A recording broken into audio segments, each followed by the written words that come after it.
Assalamualaikum warahmatullahi wabarakatuh. Perkenalkan, nama saya Rika Devina Nasution dengan NIM 2305140.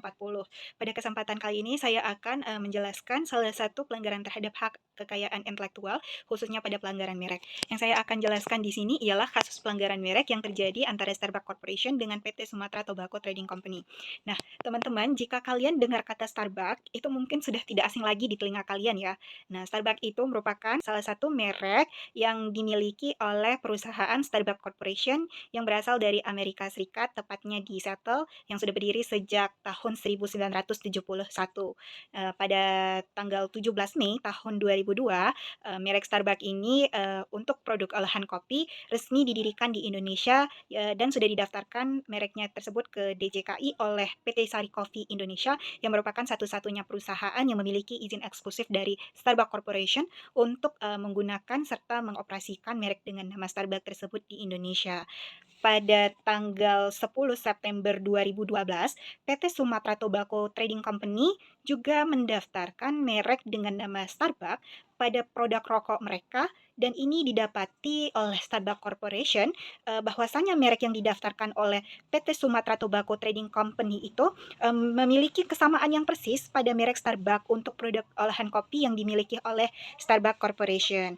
Jadi, PT Sumatra Tobacco Trading Company ini juga merupakan pihak yang secara sah dan terdaftar di Kemenkumham sebagai pemilik dari merek Starbucks dengan IDM 003 0342818 tertanggal sejak 10 September 2012 hingga 10 September 2022 dengan kelas 34. PT Sumatra Tobacco Trading Company dalam hal ini menggunakan merek dengan nama Starbucks tersebut tidak meminta izin penggunaan merek kepada Starbucks Corporation, yang dimana Starbucks Corporation ini merasa keberatan atas penggunaan merek dengan nama Starbucks tersebut oleh PT Sumatra Tobacco Trading Company. Jadi di sini Starbucks Corporation untuk melindungi mereknya dilakukanlah upaya hukum gugatan.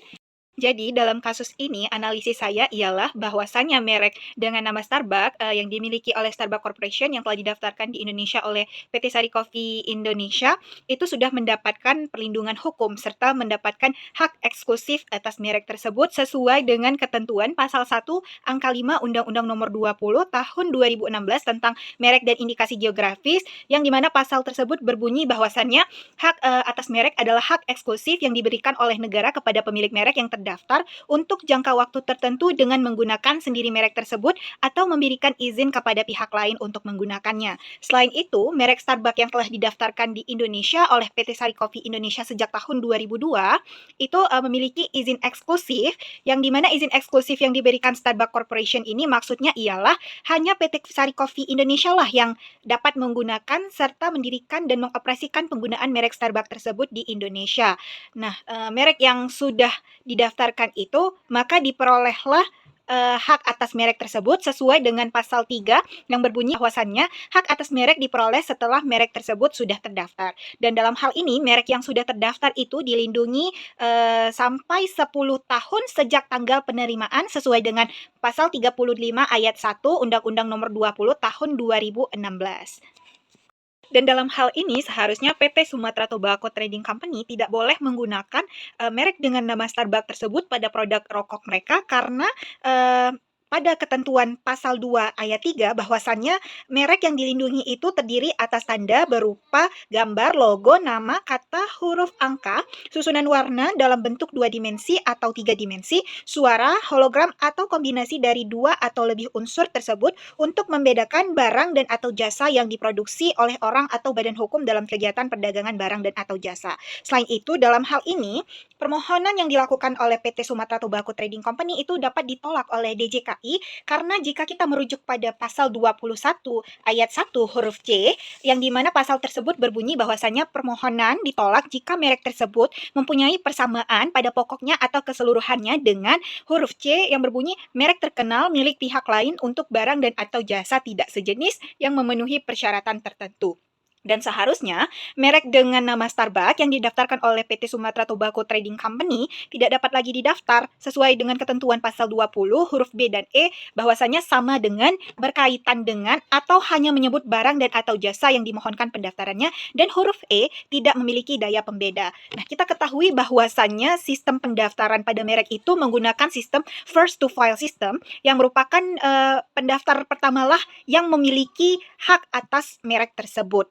Nah, dalam hal ini, Starbucks Corporation beranggapan bahwa PT Sumatra Tobacco Trading Company ini tidak memiliki itikat baik dalam penggunaan merek Starbucks tersebut, yang dimana pada pasal 21 ayat 3, yang dimaksud dengan pemohon yang tidak beritikat baik ialah pemohon yang patut diduga dalam mendaftarkan mereknya memiliki niat untuk meniru, menjiplak, atau mengikuti merek pihak lain demi kepentingan usahanya, menimbulkan persaingan usaha tidak sehat, mengecoh atau menyesatkan konsumen. Dalam hal ini, Starbucks Corporation melakukan gugatan pembatalan merek untuk melindungi mereknya dengan nama Starbucks yang digunakan oleh PT Sumatra Tobacco Trading Company.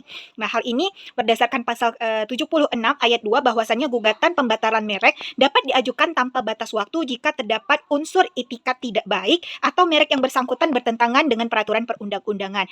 Gugatan yang diajukan oleh Starbucks Corporation dimenangkan oleh Starbucks Corporation yang membuat PT Sumatra Tobacco Trading Company tidak boleh lagi menggunakan merek dengan nama Starbucks pada produk rokok mereka. Hal ini sesuai dengan ketentuan pasal 92 ayat 2 yang dimana berbunyi pendaftaran atau penghapusan pendaftaran sebagaimana dimaksud pada ayat 1 diberitahukan secara tertulis kepada pemilik merek atau kuasanya dengan menyebutkan alasan pembatalan atau penghapusan atau penegasan bahwa sejak tanggal pencoretan sertifikat merek yang bersangkutan dinyatakan tidak berlaku lagi.